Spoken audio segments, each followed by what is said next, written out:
entramos de lleno en una mesa plagada de economistas, tributaristas. Vamos a hablar de los requerimientos, las exigencias del Fondo Monetario Internacional para con la Argentina. Por eso les doy la bienvenida a mis invitados. Iván Sasovsky es tributarista. Iván, bienvenido, muchas gracias. Gabriel Camaño y Camilo Tiscornia, ambos economistas. Muchas gracias por estar con nosotros. Bueno, esta semana también va a ser una semana bastante importante porque está previsto que el ministro de Hacienda y Finanzas, Nicolás Dujovne, se reúna nuevamente con la titular del fondo, Christine Lagarde. Y todo parece indicar que con el último desembolso que se produjo la semana pasada de 10.800 millones de dólares, el Fondo Monetario Internacional le habría pedido al gobierno de Macri que sigamos ajustando, si se quiere, o que sigamos, a ver, Iván, ayúdame, poniendo la lupa sobre los monotributistas, quizá, para recaudar un poco más. En realidad lo que está pasando es que la recaudación, obviamente que sigue los ciclos económicos, porque claramente está atado al nivel de actividad que se genera. La recesión hizo que ya en este momento la Argentina empiece a recaudar en términos reales por debajo de la inflación, y eso hace que el déficit fiscal cero que se había comprometido la Argentina a cumplir para este año o tan bajo no se llegue a cumplir porque la recaudación empieza a caer. Entonces el Fondo Monetario Internacional lo que dice es o de alguna forma disminuyen los gastos o tienen que aumentar los ingresos. El tema es que la Argentina no tiene margen para poder aumentar su presión fiscal, siendo una de las presiones fiscales más altas del mundo. Tiene una informalidad que el Fondo Monetario Internacional la reconoce en un 33%, que desde mi punto de vista eso puede llegar a ser más, y entonces pone el foco en determinadas exenciones y alícuotas reducidas para el impuesto al valor agregado, y también pone el foco sobre los monotributistas, que hasta ahora son de alguna forma la primera o el primer escalón que toman los contribuyentes para poder estar regularizados frente al fisco. O sea, si un monotributista ahora nos está viendo y escuchando, dice, ¿qué voy a tener que pagar? ¿Más impuestos de las ganancias? Bueno, hay dos regímenes vigentes hoy, que es el de monotributo y el de régimen general. El régimen general se paga IVA y ganancias. Realmente yo creo que no existe un contexto ni político ni económico como para poder plantear estas alternativas y estas cuestiones que el Fondo Monetario Internacional intenta que el gobierno lleve adelante, y menos en un escenario en el que hay una recesión. Por lo tanto, mayor presión fiscal sobre una recaudación cada vez menor hace que esto sea un problema muy grave, y creo que para los próximos meses la recaudación va a seguir cayendo, lamentablemente, porque el ciclo no se termina de cerrar y claramente la recesión sigue estando día a día con nosotros. A ver, le voy a preguntar a los economistas que me acompañan. El Fondo Monetario claramente exige ciertos requisitos, ¿no?, para seguir acompañando a la Argentina. Y esto que decía Iván recién, no queda margen para ese requerimiento del fondo. ¿Ustedes qué piensan? ¿O queda margen y no lo estamos sabiendo ver? No. La situación de la Argentina a nivel fiscal es muy complicada porque no hay acceso al crédito fácil, ¿no? Por eso es que tuvo que intervenir el Fondo Monetario y ha actuado como una especie de prestamista de última instancia. Sin duda que los datos de recaudación no han sido buenos, pero hay algunos indicadores, yo diría, en materia de actividad económica que han salido últimamente, entre enero y febrero, que marcan algún tipo de cambio de tendencia en materia de actividad, que tal vez puedan anticipar que en los próximos meses la cosa pueda moderarse un poco, la caída de la recaudación me refiero, sumado a que probablemente empiece a ingresar mucho más por parte de las retenciones a las exportaciones, que es uno de los impuestos que se volvió a poner justamente para poder cumplir con la meta más estricta que pidió el Fondo Monetario, con lo cual yo creo que la recaudación puede mejorar algo y contribuir al cierre de las cuentas públicas. Camilo, te hago un punto ahí. Vos hablas del tema retenciones, ¿no? Que gracias a estas retenciones, quizá, digamos, esto puede ayudar a uno de los requerimientos del fondo. Pero las retenciones tienen un deadline, digamos. Ya el propio secretario de Agroindustria dijo que en un momento le pidió al productor agropecuario que pusiera el pecho a la situación, el campo recauda muchísimo, pero con la promesa de que las retenciones no iban a ser un impuesto eterno. No, sin duda, es un pésimo impuesto. Pero digo, en esta condición... Es un pésimo impuesto, no hay ninguna duda, porque la Argentina yo creo que si algo necesita es exportar, y mucho. Lo que pasa es que yo creo que ha predominado la restricción financiera de no poder financiar el déficit fiscal que veníamos teniendo hasta el año pasado, y hubo que recurrir a este impuesto pensando justamente que un tipo de cambio más alto, pensemos que el año pasado el tipo de cambio subió un 100% o más, ha favorecido relativamente a los exportadores. Insisto, no es que eso sea una buena idea poner un impuesto porque pasó eso exactamente, pero en la situación en la que hay no había muchas alternativas. Lo que quiere decir esto es que de aquí en adelante, si uno quiere trabajar en reducir la presión impositiva, que yo creo que es necesario, hay que trabajar muchísimo más por el lado del gasto. Lo que pasa es que en este año de elecciones me parece que eso va a ser muy complicado. Ir mucho más allá del presupuesto va a ser muy complicado. Gabriel, ¿cuál es tu opinión? Sí, aporto algunas precisiones. A ver. El fondo en realidad lo que dice es que se sobreestimaron los ingresos, sobre todo en el caso de las retenciones. La sobreestimación más grande que detecta el fondo, de acuerdo a cómo viene la recaudación los primeros meses, es en el caso justamente de las retenciones. Como que fuimos demasiado optimistas, tanto el gobierno como el fondo, en las proyecciones de ingresos. El gobierno lo reconoció y lo desreconoció durante el primer trimestre. Es cierto lo que dice Camilo, que es probable que así sea, hay que ver cuánto, porque todavía el grueso de la cosecha, que es muy buena, no solo comparado contra el año anterior, que es muy mala, sino en términos históricos, sobre todo, por ejemplo, en maíz. Es cierto que todavía no se vendió, entonces no estamos viendo esa recaudación todavía, pero es cierto que va a faltar por el lado de los ingresos. Y entonces el fondo no es que dice que el gobierno tiene que hacer determinadas cosas, sino que dice, bueno, dado que te vas a quedar corto por el lado de los ingresos y que tenés que cumplir la meta de déficit cero, porque lo necesitas no solo para cumplirme a mi fondo, sino para cumplir con tu programa financiero, que era lo que explicaba Camilo, dadas tus necesidades financieras y las fuentes de financiamiento que tenés disponibles, vas a tener que ensayar algo. Y entonces ahí pasa revista a casi todas las opciones que tiene. Por el lado del gasto dice, mira, tenés los subsidios económicos, que todavía tenés margen para ajustar, que son las tarifas, y que tampoco es políticamente ni agradable en un año electoral. Entonces, digamos. pasando en limpio, lo que vos nos decís es que quizá vendría un nuevo aumento de tarifa. Sí, no tenemos los aumentos de tarifa para el segundo semestre de este año, no están anunciados, sobre todo en un rubro como transporte, que todavía es el que tiene más margen, lamentablemente. Ay, Dios. También tenemos que tener en cuenta que buena parte de los aumentos de tarifa que se hicieron durante el primer semestre de este año tienen que ver con recuperar los aumentos de tarifa que se hicieron durante el segundo semestre del año pasado, y como consecuencia del ajuste del tipo de cambio se terminó diluyendo su impacto fiscal. Entonces se tuvieron que recuperar durante la primera parte de este año. O sea, el fondo le dice eso, subsidios económicos, le dice, bueno, también si aumenta menos la recaudación, va a haber gastos que van a aumentar menos, pero fíjate que vas a tener que hacer algo. A mí me parece que deberías hacer algo por los ingresos, y ahí habla de los monotributistas. No habla de eliminar el régimen, sino que dice pongan la lupa, porque nosotros estimamos que hay un 20% de monotributistas que en realidad están mal clasificados, digamos, deberían ser autónomos y están en el régimen de monotributo. Mal categorizados, sí, digamos. Sí, ¿no? que si uno cruzara gastos con ingresos, la FIP cruza gastos con ingresos, a veces y te excluye de oficio, digamos, el régimen te pasa de un régimen a otro oficio, a veces justificadamente, a veces no, lógico, digamos. Sabemos que hay impuestos para pagar menos. Sí, pero bueno, eso es lo que dice el fondo en un contexto que es muy complicado para el desempeño de la actividad económica. Dice que es muy cierto lo que dice Camilo, en diciembre, en enero y en febrero, con el proceso de estabilización que empezó a insinuarse, que incluso también bajó la tasa, a la misma par que bajaba la tasa, se empezó a recuperar la actividad.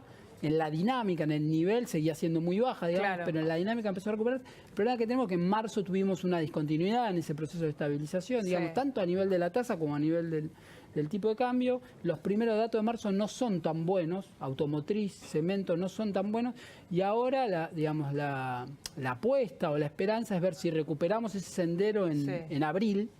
Cemento en febrero fue bien. Cemento en febrero fue bien. Lo dijo Macri. Sí, cemento en febrero fue bien interanual, y lo que estamos mirando todo, digamos, porque intentamos ver el cambio de tendencia en la intermensual con ajuste estacional y en la tendencia ciclo. En febrero dio mal la interanual y dio mal la con ajuste estacional, no así la tendencia ciclo. En automotriz dio mal todo, digamos. Mala noticia para todo. Ahora sigo con ustedes, pero Iván, vos querés decir algo sobre lo que él dijo de los monotributistas. Sobre los monotributistas y sobre el impuesto o las retenciones a las exportaciones. La justicia se está expidiendo en tribunales en Rosario sobre que este impuesto es ilegal, o sea, estas retenciones, con lo cual estamos hablando de un esquema bastante difícil como para poder prever que con las retenciones se va a cerrar el déficit fiscal esta revisión es verdad que se plantea hasta el 20% de los monotributistas se encontrarían mal categorizados, con lo cual habría que hacer una auditoría, plantea el Fondo Monetario Internacional, pero el tema es que no se está teniendo en cuenta la recaudación que va de la mano de los ciclos económicos. Es decir, si nosotros miramos en la historia, en ningún momento en épocas de recesión podemos aumentar la recaudación, aún así cuando aumentemos alícuotas. Eso no pasa en ninguna parte del mundo.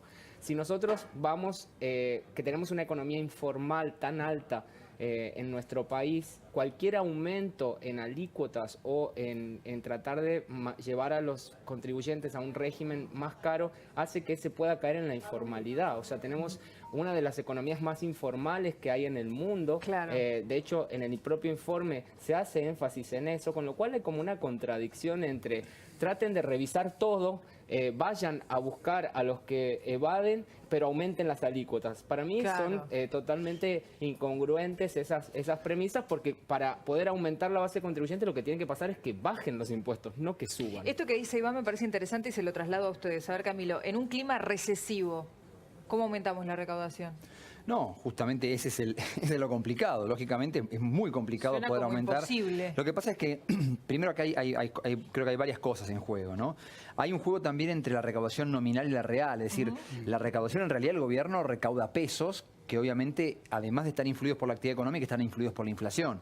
Y el hecho de que la inflación que está presupuestada en el presupuesto nacional está en torno al 23, pero este año apunta que puede cerrar en torno a 35, de alguna forma va a tener un efecto bastante positivo en los ingresos que en pesos va a tener el Estado.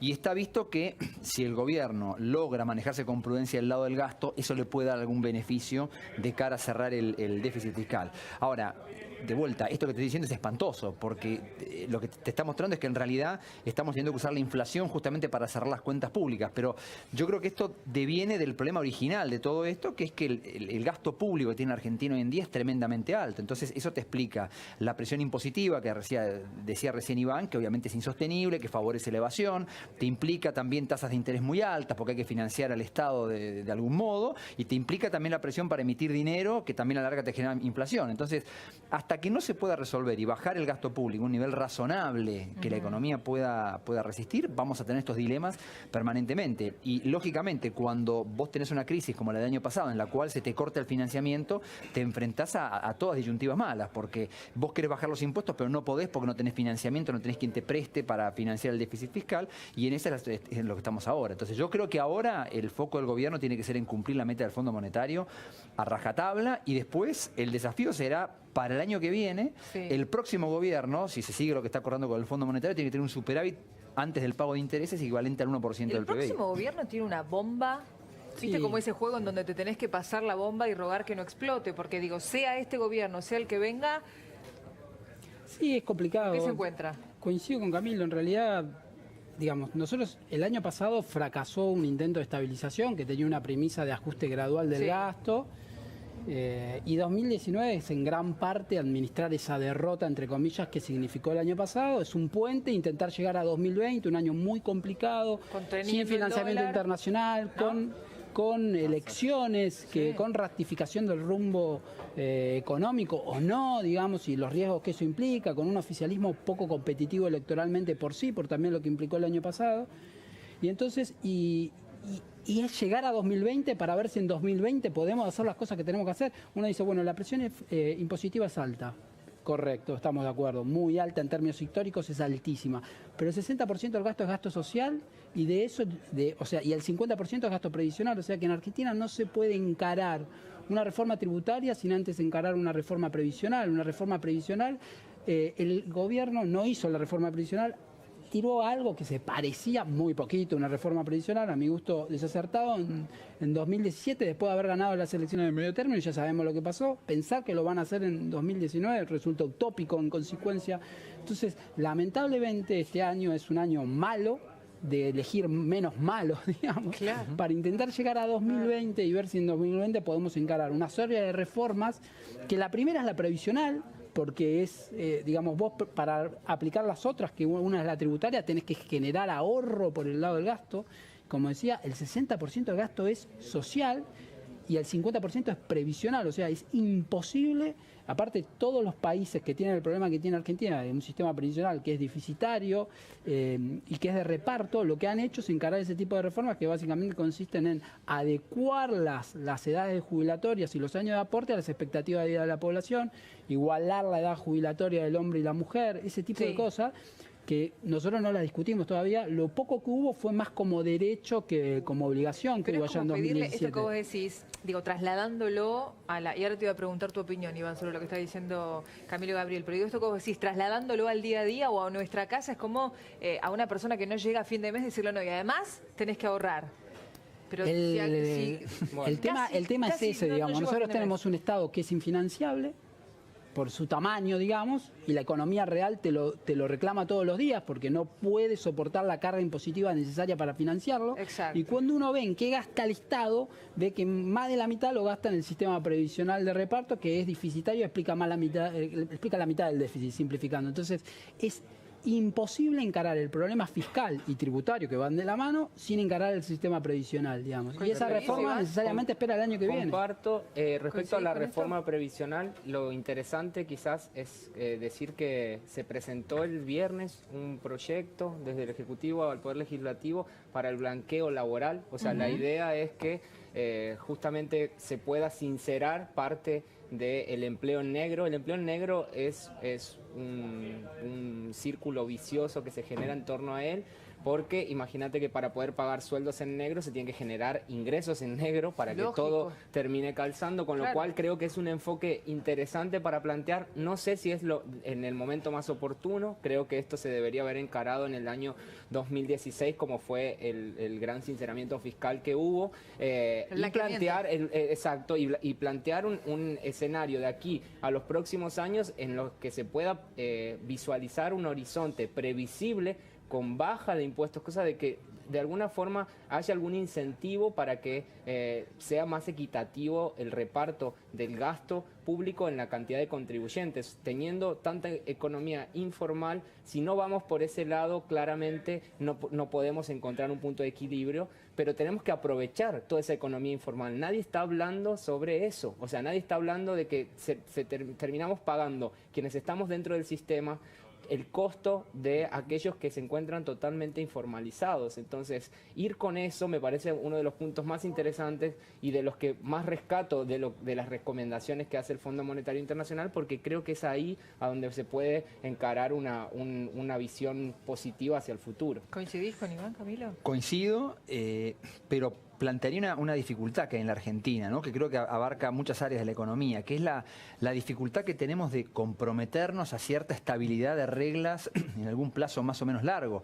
No por rebeldes, porque la economía nuestra no lo permite. No, lo que pasa es que yo creo que siempre la necesidad hace que tengamos que recurrir a cosas extremas que implican violar reglas y contratos, y eso es peligrosísimo. Entonces, ¿qué pasa? Cuando uno se plantea luchar contra la evasión, el costo para el que evade, digamos, entra en el sistema.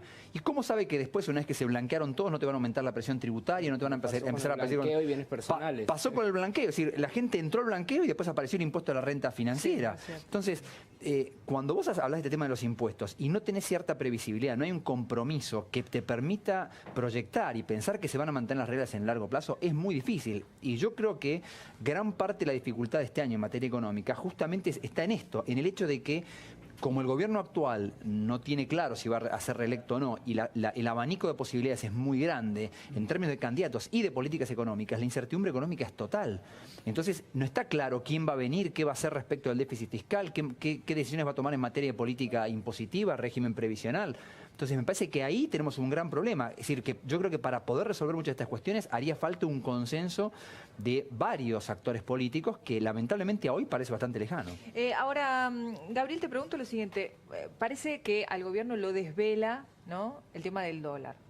Y uno muchas veces los escucha diciendo, bueno, es mucho mejor como estamos ahora con respecto, por ejemplo, al año pasado, cuando en agosto pasó de 27 a 30 y pico, 42, después bajó a 37, que esto que está ocurriendo ahora, que si bien está pasando los 42, digamos, como que se mantiene bastante estable.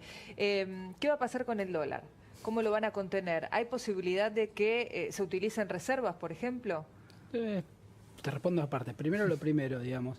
¿Qué creer que las crisis por balanza de pagos en Argentina resuelven algo, que es verdad, generan ajuste del tipo de cambio real, es una negación de nuestra historia económica. Nosotros vamos de crisis de balanza de pago en crisis de balanza de pago acarreando los mismos problemas. Las crisis por balanza de pagos nunca lo solucionan.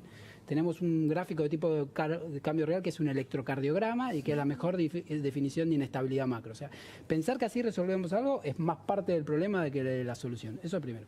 Después, ¿qué pasa con el dólar? Nosotros tenemos un régimen, hoy, un régimen monetario que no es el que le gustaría a las autoridades y probablemente no es el que le gustaría a la gran mayoría de los argentinos, pero que necesariamente implica mayor volatilidad de tipo de cambio y tasa, porque es un régimen que no es un agregados puros, pero se tiende un agregados, digamos, con una zona de no intervención bastante amplia. Eso genera inestabilidad, que la tasa y el tipo de cambio sean endógenos o tiendan a serlo, para no ser tan categórico, y que por lo tanto sean potencialmente más volátiles. Aún así, el tipo de cambio, de la volatilidad potencial que pudo haber tenido, tuvo menos, digamos, de esa volatilidad potencial. No estoy diciendo que me guste, no estoy haciendo juicio de valor, pero siempre estuvo en la mitad de abajo de la banda, digamos. Sí. O sea, que podría haber tenido mucho más volátil. Y la tasa sí fue mucho más volátil. El Banco Central se encargó de intentar pasarle volatilidad al tipo de cambio a la tasa, para que aún así la tasa, por razones propia de la Argentina, que el sistema financiero no está desarrollado, que venimos de una crisis por balance de pago, la tasa siempre reacciona después y después termina sobre reaccionando. El primero que reacciona es el tipo de cambio. ¿Qué va a pasar de acá adelante con el tipo de cambio? Depende mucho del contexto internacional, lamentablemente. No es un año fácil tampoco a nivel global. Yo siempre lo ejemplifico de la misma manera. Empezamos con el año con una Fed discutiendo con los mercados si cuántas veces aumentaba la tasa de interés a lo largo del año, y ahora estamos discutiendo si no la tiene que bajar. Y suspendió, digamos, el reversal de la expansión cuantitativa, digamos. Empezó a suspender el desarme del balance de la Reserva Federal. Entonces es un año internacionalmente complicado y tenemos, por ejemplo, también el conflicto comercial entre Estados Unidos y China, abierto, que no termina de cerrarse con idas y vueltas. Y es un año políticamente complicado a nivel local, como bien explicaba Camilo, con un oficialismo poco competitivo, digamos, y donde los mercados terminan especulando que la mejor estrategia electoral del oficialismo es confrontar con lo que él considera lo peor, digamos, que también es lo peor para los mercados. Entonces se vuelve todo un poco perverso, digamos. Sí. Entonces es un año muy complicado.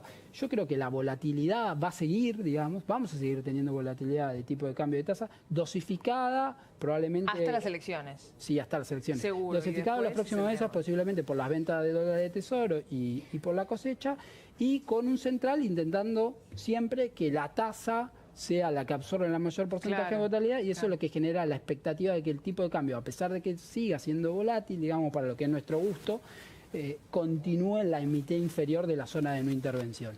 Pero volatilidad va a seguir habiendo, lamentablemente. ¿Coincidís? Sí, totalmente. Creo que el desafío es muy grande. Tomo alguna de las cosas que preguntabas vos del uso de las reservas del Banco Central. Justamente, habitualmente en años de elecciones como estos, el gobierno de turno entiende que en la Argentina tratar de calmar el tipo de cambio es muy importante para sus chances electorales. Y habitualmente este tipo de problemas se atiende vendiendo dólares desde el Banco Central. Directamente se entregan los dólares de las reservas. En este momento eso no se puede, justamente porque el acuerdo con el Fondo Monetario te dice que dentro de esa banda no puede el Banco Central intervenir de ese modo. Puede hacer otras cosas, puede tocar la tasa de interés y cosas por el estilo, pero no puede intervenir directamente. Entonces eso es lo que genera también mucha volatilidad en el tipo de cambio en este momento, en este año en particular. Y lo complicado, a diferencia de lo que pasa en otros países, es que en la Argentina cuando el tipo de cambio se mueve, eso rápidamente se traslada a la inflación, que yo creo que es ahí donde más se complica la cosa. Porque en este momento, después de un año pasado, con el que hemos tenido mucha inflación y parecía que el tipo de cambio se estabilizaba, otra vez empezó a subir, que en realidad es poco. Yo coincido con lo que dice Gabriel. Yo creo que si uno lo ve con una perspectiva, no se ha movido tanto el tipo de cambio después del salto de agosto. Pero claro, acá esos pequeños cambios rápidamente se te meten en la inflación interna. Y en las góndolas, yo diría, ¿no? Justamente, sumale los aumentos de los servicios públicos y la gente se lo siente inmediatamente. Ahora, acá por eso el gobierno, una de las cosas que se está discutiendo ahora es si puede avanzar en algún tipo de acuerdo de precio, cosa por el estilo, que le permita tratar de contener la inflación de acá a los próximos meses. Pero tampoco es fácil eso. No es simple. Gracias a los tres. Gabriel, Camilo, Iván, muchísimas gracias por haber venido.